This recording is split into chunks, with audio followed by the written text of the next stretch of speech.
Even in the lonely valleys of southwest Donegal, which sweep down to the crags of the Atlantic coast, there are times when Father James McDyer prefers to be alone with his thoughts. He's a controversial man, a Catholic priest who's been called a communist, a curate who's been scathingly attacked as the self-styled saviour of the west of Ireland, a man who's just as likely to be pondering the wholesale price of parsnips as next Sunday's sermon. To the tourist, Father McDyer's valley of Glencolumbcille is beautiful and strangely silent, but it's a beauty that's only skin deep. The soil is thinly spread over the rocks, but for hundreds of years, small farmers have scratched a living from it. But many of them have given up in despair, leaving their tiny stone houses to rot and deserting the valley for the surer wage packets of Glasgow, Liverpool, and the United States.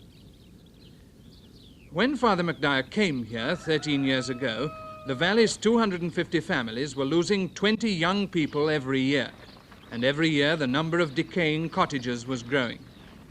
The priest made up his mind to put some life back into the glen.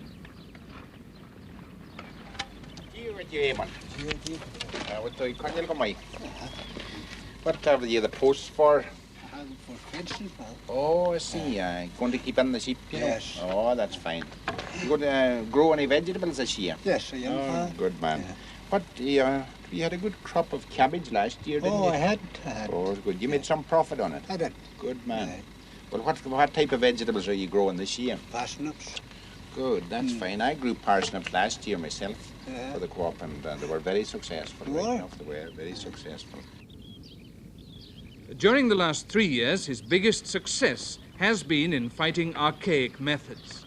He's shown farmers how to lift themselves above subsistence level by growing fresh vegetables on soil where little grew before and selling them to a cooperative half-owned by themselves.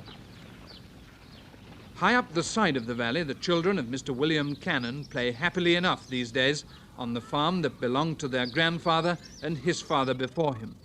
Mr. Cannon works 16 hours a day. 10 years ago, he says, this valley was dead. Now there's a living for anyone who wants to work, and it's all due to Father McDyer. The priest himself accepts that there are some people in the valley who'll take no notice of the collective farmer in the clerical collar. But it was clear when we talked that he knows exactly what he's trying to do. It's undoubtedly true that we're trying to start a revolution, but the motives, I suppose, could be signed as follows. First of all, naturally, I being a priest, one of the main motives would be religion. And secondly, being an Irishman who has lived for a time abroad, my second main motive would be patriotism.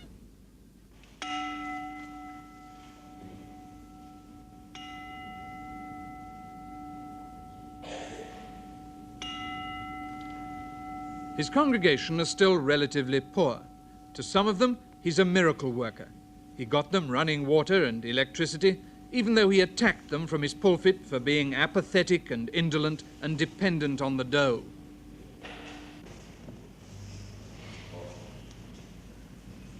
There's no illiteracy in the valley, but there's not much education either. Church is the biggest thing in people's lives, and the priest the biggest influence.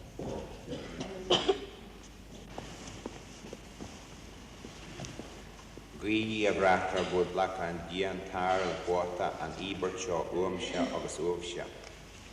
next raffle, ladies and gentlemen, there are 3 prizes. One is an 18-piece tea set. That's a lovely cup, an example of it. The other prize is a gateau cake, and the third prize a bottle of Lucozade. A penny a ticket. 3 prizes, thank you very much. At a penny a ticket and the chance of winning an 18-piece tea set or a Swiss roll or a scrubbing brush, Father McDyer draws good crowds for his evening raffle sessions. This one raised £30 towards the expenses of a group of foreign university students who will be coming to the Glen this summer, as they did last year, to dig trenches for water pipes in the rocky ground. 7. I should have given you an extra one, Pat. There you are. That's for the... One thing Father McDyer can't do is to make his flock send their children to bed early. With the drawn, pale face of hardship and tiredness, they're often still hoping near midnight for a prize for a penny.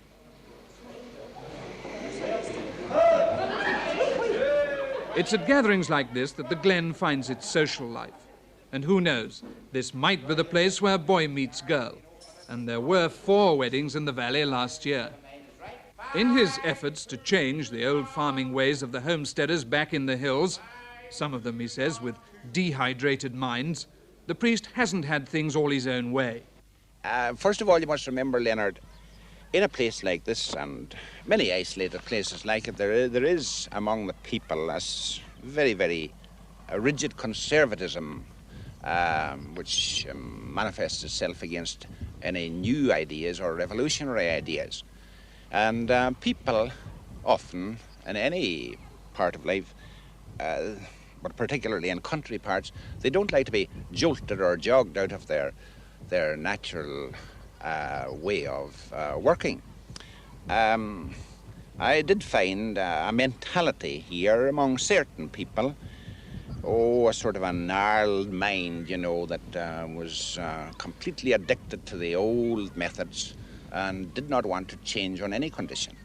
Gradually, by flattery and by backslapping and by arm twisting and all sorts of things like that, we broke down most of the resistance. Since you began this experiment here in collectivization, have you ever been accused of being a communist? Well, I suppose I have, really. I don't know whether certainly I've been accused of being a socialist. Whether that's an accusation or not, I don't know.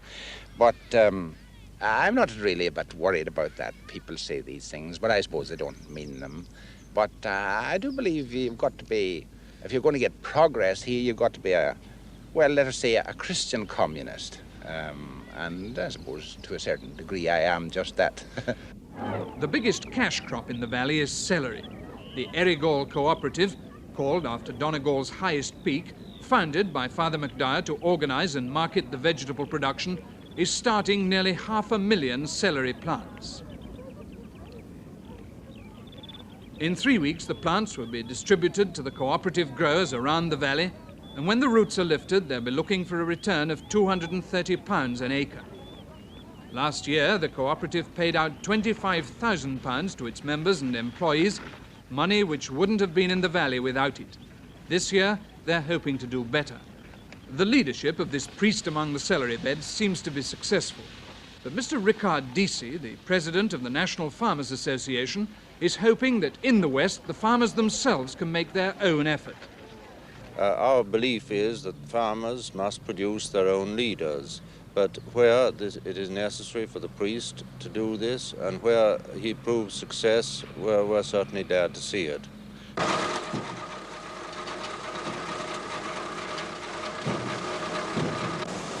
The processing of the vegetables in a factory owned jointly by the Donegal Co-Operative and the Irish Sugar Company is keeping not only the homesteaders happy, but their daughters too.